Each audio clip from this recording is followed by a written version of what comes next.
I want to stay on the issue of readiness to be president and experience, and questions about you being a first-term senator. Governor Christie warning voters here in New Hampshire against voting for another first-term senator, as America did with Barack Obama in 2008, arguing that you are, quote, not ready to be president of the United States. And Senator Santorum, who we all know dropped out of the race just this week and endorsed you, had a hard time when asked on national television listing your accomplishments as senator. Tonight, what are your accomplishments in the Senate that demonstrate you're ready to be president of the United States? Well, let me say, from protecting the people of Florida from imminent domain abuse, to bringing accountability to the VA, to the Girls Count Act, to sanctioning terrorist groups, I'm proud of my service in the United States Senate and before that in the Florida legislature. I will say, if politics becomes, and the presidency becomes about electing the people who have been in Congress or in the Senate the longest, we should all rally around Joe Biden. He's been around 1,000 years. He's passed hundreds of bills. And I don't think any of us believe Joe Biden should be president of the United States.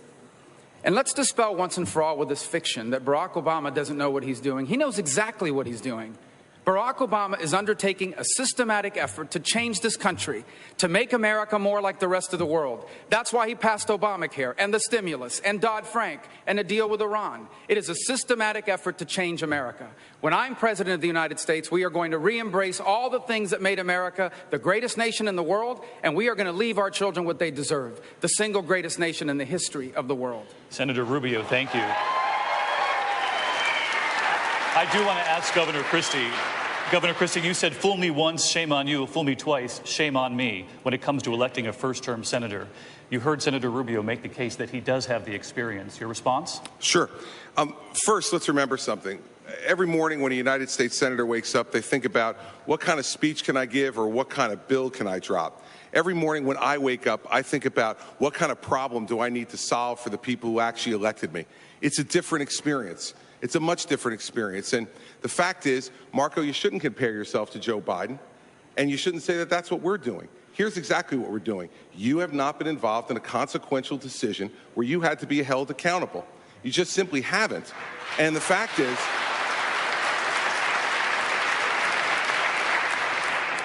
when you talk about Hezbollah Sanctions Act that you list as one of your accomplishments and just did, you weren't even there to vote for it. That's not leadership, that's truancy.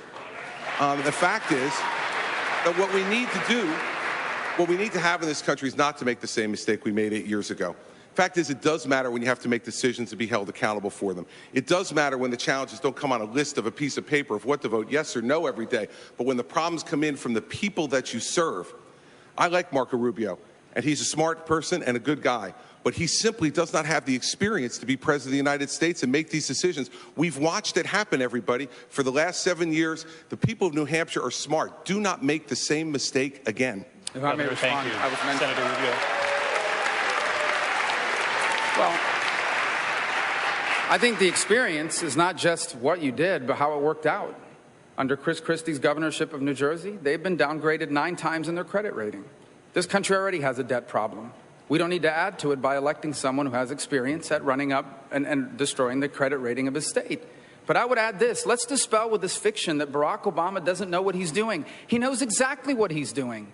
He is trying to change this country. He wants America to become more like the rest of the world. We don't want to be like the rest of the world. We want to be the United States of America. And when I'm elected president, this will become, once again, the single greatest nation in the history of the world, not the disaster Barack Obama has imposed upon us. Senator Rubio, thank you. I do want to bring in Governor Bush on this. Hold on because one you've second. made this. Excuse me. If you'd like to respond to the economic... I think he directly mentioned me in my record in there, so I think I get a chance to respond. You see, everybody, I want the people at home to think about this.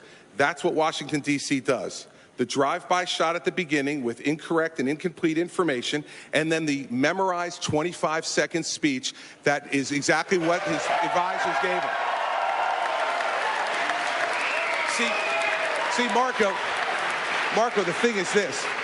When you're president of the United States, when you're a governor of a state, the memorized 30-second speech where you talk about how great America is at the end of it doesn't solve one problem for one person. They expect you to plow the snow. They expect you to get the schools open. And when the worst natural disaster in your state's history hits you, they expect you to rebuild their state, which is what I've done. None of that stuff happens on the floor of the United States Senate. It's a fine job. I'm glad you ran for it. But it does not prepare you for president of the United States.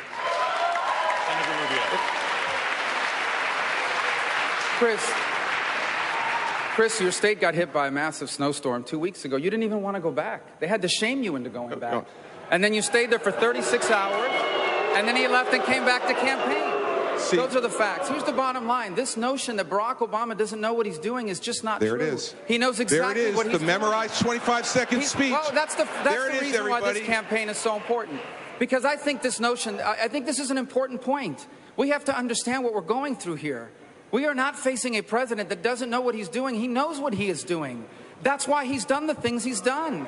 That's why we have a president that passed Obamacare and the stimulus. All this damage he's done to America is deliberate. This is a president that's trying to redefine this country. That's why this election is truly a referendum on our identity as a nation, as a people. Our future is at stake. This election is not about the past. It is about what kind of country this is going to be in the 21st century. And if we elect someone like Barack Obama, a Hillary Clinton, a Bernie Sanders, or anyone like that, our children are going to be the first Americans to inherit a diminished country that will not happen. Governor Christie, Chris, why don't you mention what the shame is? You know what the shame is, Marco?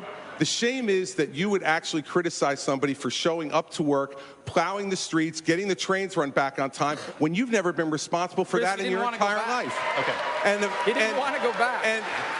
And the fact is, I went back, it got done, and here's something. You didn't want to go back. I went back. Oh, so wait a second. Is now one of the skills you get as a United States Senator ESP also? Chris, everybody, you said you weren't going to go back. The fact is, Marco, he told everyone he wasn't going to go back, and they had to shame him into going back. Marco, because... And then when he decided to go back, he criticized the young lady, saying, what am I supposed to do, go back with a mop? By the way, clean up the flooding? It gets very unruly when he gets off his talking Thank you, Governor. I will mention you. It's your record. It's not a talking point. It's your record. Governor Bush, I'll mention your names.